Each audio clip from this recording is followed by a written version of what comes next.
রাত্রে ঘরের আবর্জনা ঝাড়ু দিয়ে বাইরে নিক্ষেপ করা যায় না, এই মন্তব্য শিরক।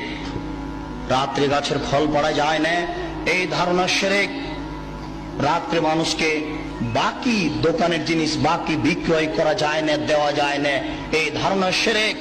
রাত্রে মানুষকে জিনিস কর্জ দেওয়া যায় না, এই ধারণা শিরক। সকালে সকালে দোকানের জিনিস বাকি বিক্রয় করা যায় না, এই ধারণা করা শিরক। অপবিত্র অবস্থায় ঘর ঝাড়ু দেওয়া যায় না। আপনার স্ত্রী, আপনার বৌমা অপবিত্র অবস্থায় ফরজ গোসল না করে ভাত রান্না করতে পারে না, ঘর ঝাড়ু দিতে পারে না, এইগুলি ধারণা করা শিরক। আপনার স্ত্রী, আপনার বৌমা অপবিত্র অবস্থায় ফরজ গোসল না করে সব কিছু করতে পারে, ঘর ঝাড়ু দিতে পারে, ভাত রান্না করতে পারে, ভাতের পাতিল থেকে ভাত বের করতে পারে, মানুষকে খাবার দিতে পারে, পারে না নামাজ পড়তে, সালাত আদায় করতে, পারে না কোরআন তেলাওয়াত করতে, এ ব্যতীত যা কাজ আছে সবকিছু করতে পারে।